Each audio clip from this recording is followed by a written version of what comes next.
പുതുവർഷ പുലരിയിൽ ശബരിമലയിൽ വൻ ഭക്തജന തിരക്കാണ് അനുഭവപ്പെടുന്നത്. ഇന്ന് ഇതുവരെ ദർശനം നടത്തിയത് 20,000-ഓളം പേരാണ്. മരക്കൂട്ടം മുതൽ നടപ്പന്തൽ വരെ ഭക്തർക്ക് മണിക്കൂറുകളോളം വരി നിൽക്കേണ്ടതായും വന്നു.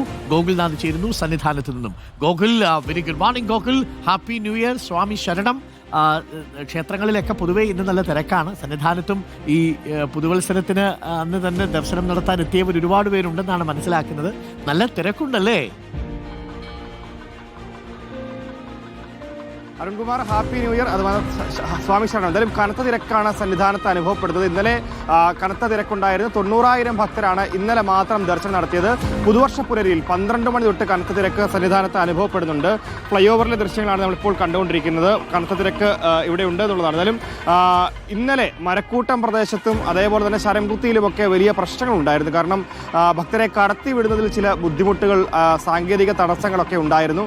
അത്തരത്തിൽ ഭക്തരും പോലീസും തമ്മിൽ ചില വാക്കേറ്റങ്ങളൊക്കെ ഉണ്ടാകുന്ന ചില സാഹചര്യങ്ങൾ കൂടി ഉണ്ടായി. അത്രത്തോളം തിരക്ക് ഇന്നലെ അനുഭവപ്പെട്ടു. പൊതുവെ മണ്ഡലകാലം കഴിഞ്ഞ് മകരവിളക്ക് കാലത്ത് കനത്ത തിരക്ക് അനുഭവപ്പെടുന്നതാണ്. ഓരോ ദിവസവും ഓരോ ലക്ഷത്തിന് മുകളിലേക്ക് ഭക്തരാണ് കഴിഞ്ഞ കുറേയേറെ വർഷങ്ങളായി മകരവിളക്ക് കാലത്ത് എത്തിക്കൊണ്ടിരിക്കുന്നത്. അതേ സമാനമായ സ്ഥിതിയാണ് ഇന്നലെയും ഉണ്ടായത്. എന്തായാലും ഹൈക്കോടതി ഇടപെട്ട 70,000-ഓളം ഭക്തർക്ക് മാത്രമാണ് വെർച്വൽ ക്യൂ വഴി ബുക്കിംഗ് സ്ലോട്ട് അനുവദിച്ചിട്ടുള്ളത്.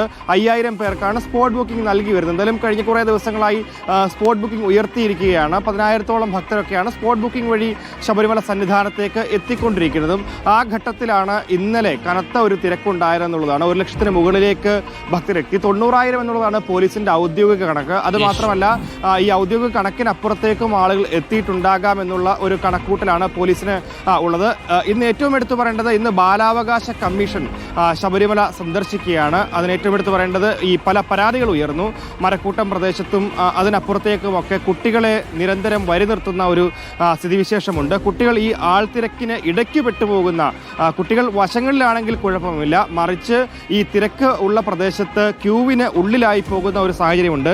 അത്തരത്തിൽ വലിയ ബുദ്ധിമുട്ട്, വെള്ളം പോലും കിട്ടാത്ത അവസ്ഥ ഉണ്ടാകുന്ന ഒരു സാഹചര്യമുണ്ട് എന്നുള്ള ഒരു പരാതിയുടെ അടിസ്ഥാനത്തിലാണ് സംസ്ഥാന ബാലാവകാശ കമ്മീഷൻ ചെയർമാനും കമ്മീഷൻ അംഗങ്ങളും ഒക്കെ കൂടെ ഇന്ന് ശബരിമല സന്ദർശിക്കുന്നത്.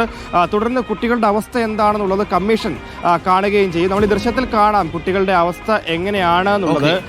മുൻ വർഷങ്ങളിലൊക്കെ തന്നെ ഇത്രത്തോളം പ്രതിസന്ധികൾ നേരിട്ടിരുന്ന ഒരു ഘട്ടം ഉണ്ടായിരുന്നു. പക്ഷേ അതിന് സമാനമായ ഒരു സ്ഥിതി വീണ്ടും ഉണ്ടാകുന്നു എന്നുള്ളതാണ്. കനത്ത തിരക്ക് ശബരിമല സന്നിധാനത്ത് പുതുവത്സര ദിവസം അനുഭവപ്പെടുന്നുണ്ട്. ഫ്ലൈ ഓവറിൽ നിന്നുള്ള ദൃശ്യങ്ങളാണ് നമ്മൾ കാണുന്നത്. ഇതിന് താഴേക്കുള്ള പ്രദേശങ്ങളിലും 18ാം പടിയുടെ താഴേക്കും ഒക്കെ കനത്ത തിരക്ക് അനുഭവപ്പെടുന്നുണ്ട്. Okay, thank you. അപ്പോൾ ഗംഭീരമാവട്ടെ, ഉഷാറാവട്ടെ. 2026 ഇക്കൊല്ലമെങ്കിലും ശബരിമലയിൽ നിന്ന് നമുക്ക് ഒരു തരത്തിലുള്ള ബുദ്ധിമുട്ടുള്ള, സമ്മർദ്ദമുണ്ടാക്കുന്ന, വിവാദമുണ്ടാക്കുന്ന വാർത്തകൾ വരാതിരിക്കട്ടെ എന്ന് നമുക്ക് പ്രതീക്ഷിക്കാം. 2025 ഹൈലൈറ്റ് എന്ന് പറയുന്നത് ശബരിമലയിൽ നിന്ന് വന്ന സ്വർണ്ണക്കൊള്ള വിഷയമാണ്. അത് തദ്ദേശ തെരഞ്ഞെടുപ്പിൻ്റെ തന്നെ അടിയൊഴുക്കുകൾ തന്നെ മാറ്റി എന്നുള്ളതാണ് പ്രതിപക്ഷത്തിൻ്റെ കണക്കുകൂട്ടൽ. എന്തായാലും 2026 ആ സ്വർണ്ണക്കൊള്ള എവിടെ പോയി നിൽക്കുമെന്നോ. സന്നിധാനത്ത് നിന്ന് വരുന്ന മനോഹരമായ കാഴ്ചകളും ഈ തിരക്കുണ്ടെങ്കിൽ പോലും ഭക്തർക്ക് സുഗമമായിട്ട് ദർശനം നടത്താൻ കഴിയുന്നു എന്നുള്ളതാണ്.